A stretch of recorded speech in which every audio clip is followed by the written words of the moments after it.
नमस्कार, स्वागत है आपका बिहार समाचार में। तो बिहार की आज की बड़ी खबरों पर बात करने से पहले आपसे एक छोटी सी अनुरोध है, कृपया वीडियो को एक प्यारा सा लाइक अवश्य कर दीजिएगा। आपका लाइक करना ही हमारी मेहनत का फल होता है।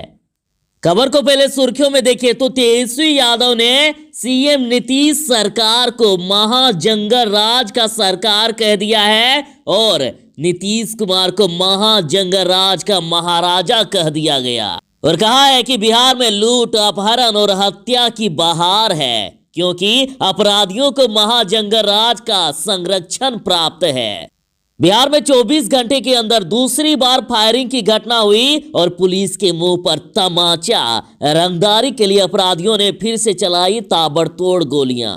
नए साल में बिहार वासियों को सौगात मिलने वाली है। 20 इलेक्ट्रिक बसें चलेगी बिहार में, तो वहीं 70 बसें चलने वाली है और जिनमें से 15 बसें लग्जरी बसें होगी। किसान आंदोलन अब बिहार में भी शुरू हो गया है और किसान आंदोलन को समर्थन देने के लिए भाकपा के साथ अब राजद भी आ गया है। दोनों मिलकर किसान आंदोलन और राष्ट्रव्यापी प्रतिरोध दिवस को सफल बनाएंगे।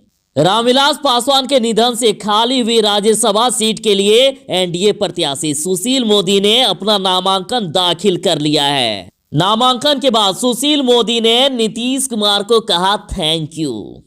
कृषि कानून के विरोध में आरजेडी कार्यकर्ताओं ने सड़क जाम कर दिया और अनोखा प्रदर्शन किया। बताऊंगा आपको पूरी खबर।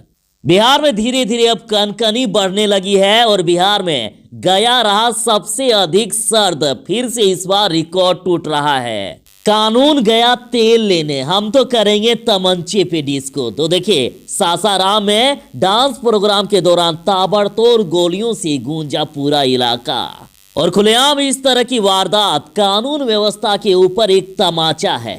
बिहार में शॉर्ट सर्किट से 4 पूस के घर में आग लग गई और सूचना के 1 घंटे के बाद पहुंचा फायर ब्रिगेड। तो आरजेडी ने कहा डिप्टी सीएम यहां आकर मामले की जांच करे और सबको मुआवजा दे।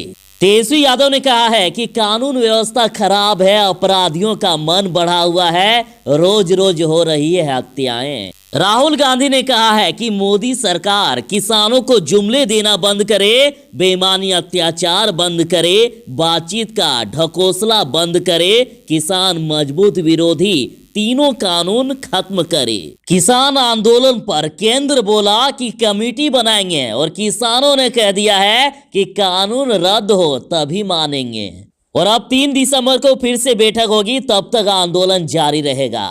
राजस्व एवं भूमि सुधार विभाग की बैठक में प्रधान सचिव ने कह दिया है कि अफसर और कर्मचारी ही तो करते हैं सरकारी जमीनों पर कब्जा और कहा कि कई सरकारी विभाग अपनी जमीन पर जानबूझकर अतिक्रमण होने देते हैं या सक्रिय रूप से अतिक्रमण को बढ़ावा देते हैं। स्वास्थ्य विभाग का नया आदेश आ गया है। रैपिड एंटीजन टेस्ट अब 250 रुपए में ही हो जाएगा और बिहार में कोरोना की आरटीपीसीआर जांच अब 1500 नहीं बल्कि 800 रुपए में हो जाएगा। ऐलान कर दिया है कि रेलवे में भर्ती परीक्षाएं जो नहीं हुई थी वो 15 दिसंबर से शुरू हो जाएगी और अष्टोना और अध्यापक श्रेणी की परीक्षाएं सबसे पहले होगी। इसके बाद स्टेशन मास्टर और गार्ड आदि की परीक्षाएं होगी। जरा सावधान, दिसंबर के दूसरे सप्ताह में बढ़ेगी ठंड, पारा गिरेगा।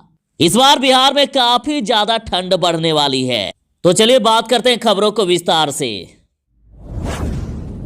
24 घंटे के अंदर दूसरी बार फायरिंग की घटना हुई और पुलिस के मुंह पर तमाचा। रंगदारी के लिए अपराधियों ने फिर से चलाई ताबड़तोड़ गोलियां और तेजस्वी यादव ने इसे ट्वीट किया है। कहा है 5 लाख रंगदारी नहीं तो डेयरी प्लांट पर फायरिंग, सीएसपी संचालक से 2.25 लाख की लूट, खगड़िया में पंचपति की हत्या और चोरों ने बंद दरवाजा का ताला तोड़कर 5 लाख की संपत्ति उड़ाई। तो तेजस्वी यादव का कहना है कि बिहार में लूट, अपहरण और हत्या की बहार है, क्योंकि अपराधियों को महाजंगल राज के महाराजा का संरक्षण प्राप्त है। बड़ी खबर है कि किसान आंदोलन को समर्थन देने के लिए भाकपा माले के साथ अब राजद भी आएगी और दोनों मिलकर राष्ट्रव्यापी प्रतिरोध को बनाएंगे सफल। भाकपा माले की राष्ट्रीय अस्थायी समिति ने किसानों के आंदोलन को समर्थन देने का निर्णय लिया है।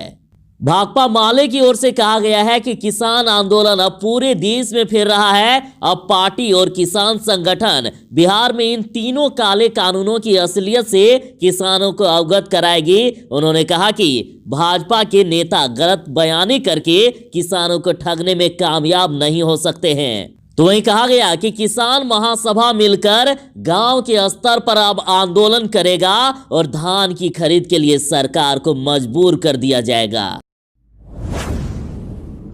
रामविलास पासवान के निधन से खाली हुई राज्यसभा सीट के लिए एनडीए प्रत्याशी सुशील कुमार मोदी ने दाखिल कर लिया है नामांकन। CM Nitish Kumar, deputy CM Tarkishore Prasad समेत बीजेपी के कई नेता रहे मौजूद। बता दें कि राज्यसभा उपचुनाव के लिए नामांकन भरने की अंतिम तिथि 3 दिसंबर तक है और 14 दिसंबर को राज्यसभा उपचुनाव के लिए वोटिंग होगी।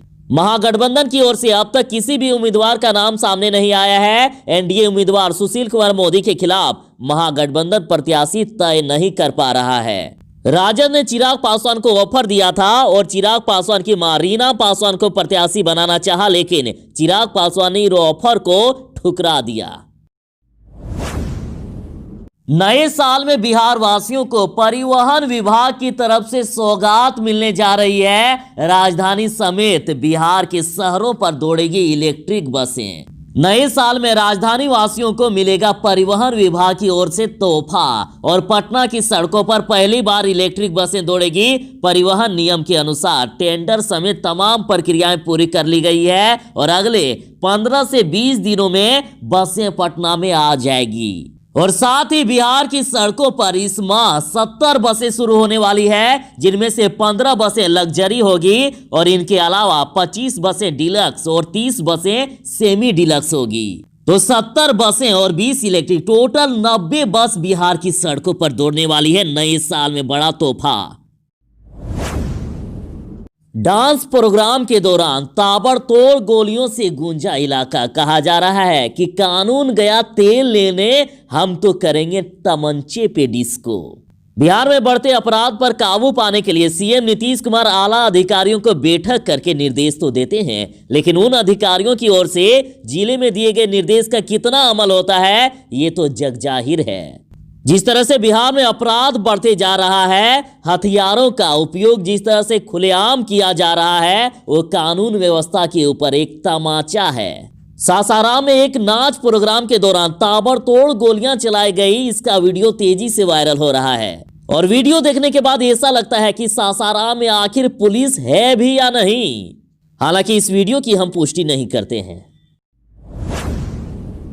कृषि कानून के विरोध में आरजेडी कार्यकर्ता भी अब उतर आए हैं। बिहार में भी इस कानून का विरोध होने लगा है और आरजेडी कार्यकर्ताओं ने अनोखा प्रदर्शन कर दिया। आज प्रदर्शन कर रहे आरजेडी कार्यकर्ता सुबह सुबह सड़क पर उतर गए और सरकार के खिलाफ नारेबाजी करते हुए सड़क जाम कर दिया। हाजीपुर के भगवानपुर NH-22 पर पार्टी कार्यकर्ता किसानों द्वारा उगाए गए फसल गेहूं, गोभी और मूली को सड़क पर फेंककर विरोध करते हुए दिखे। आप तस्वीरों में देख सकते हैं कि आरजेडी कार्यकर्ता किस प्रकार से विरोध करते हुए दिखे।